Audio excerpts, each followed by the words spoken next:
Tu viens d'arriver, toi. Tu sais, j'ai l'œil, hein.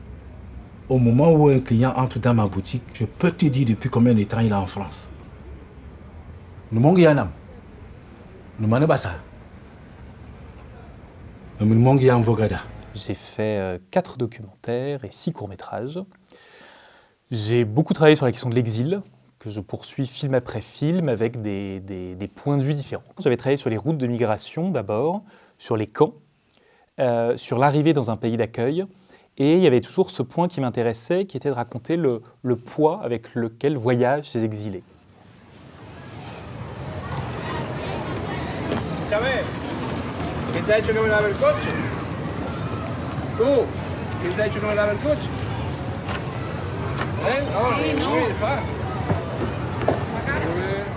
En documentaire, j'ai tourné autour sans jamais vraiment la voir. Donc j'avais envie d'écrire un projet de fiction qui permettait de raconter ça et de raconter comment on peut revenir à la vie, se débarrasser de ce fardeau dans un pays où toute l'injonction c'est il faut retravailler, il faut se remettre en route, il faut...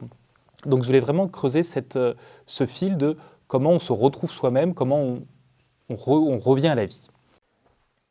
Les Fantômes, c'est un vrai film d'espionnage. Ça s'inspire d'une histoire vraie de 10 Syriens qui ont, après avoir vécu les affres de la guerre, tout quitté pour traquer en Europe les criminels de guerre, des figures du régime, qui se font passer pour des réfugiés. Et mon film suit l'un d'eux, qui poursuit son propre bourreau, dont il n'a jamais vu le visage. Donc il s'agit d'une quête sensorielle, à travers l'écoute des voix, à travers les odeurs, à travers des réminiscences de cet homme en France, en Allemagne, au Liban, qui va poursuivre un homme pensant, projetant sur lui l'idée que c'est son bourreau. Le théâtre d'opération du film, c'est le bouillonnement des pensées d'Hamid, le personnage, et l'ennemi du film, c'est lui-même, en fait, la grande figure à laquelle il va se confronter, c'est à lui-même, c'est savoir s'il est encore capable de faire preuve de lucidité et de saisir son bourreau ou non. Le film entier repose sur ce personnage qui est de tous les plans, qui parle très peu, qui ment plutôt à la plupart de ses interlocuteurs. Donc il fallait trouver le bon comédien pour pouvoir laisser ressentir tout ce qui joue pour de vrai en lui, alors que le personnage raconte complètement autre chose.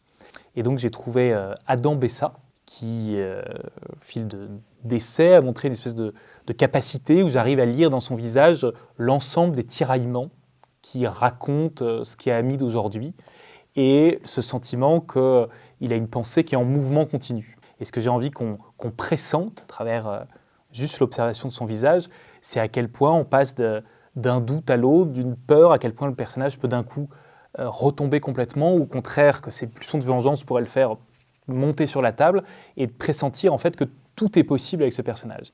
Autour de lui, il y aura beaucoup de comédiens qui jouent leur propre rôle, donc d'exilés, syriens pour la plupart, qui sont arrivés en Allemagne ou en France. Et ça m'intéresse qu'on puisse percevoir, laisser ressentir une vérité, quelque chose qui provient du réel et qui a une force qui me paraît évidente à l'image. Et donc, on aura une rencontre entre des comédiens professionnels et des non-professionnels. On part d'une base très forte de fiction, mais on va tourner dans des décors réels.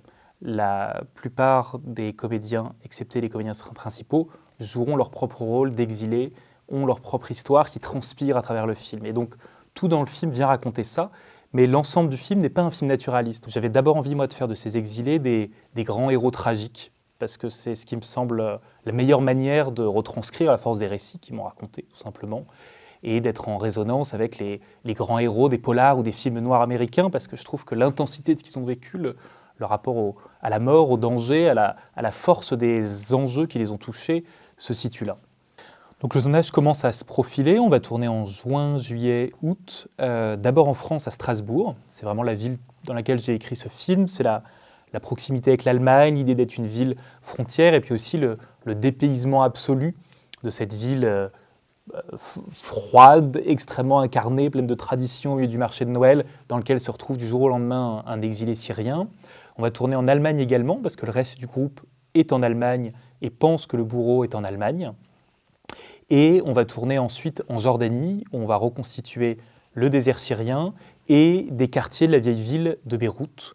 Et on va tourner également dans les camps de réfugiés syriens en Jordanie.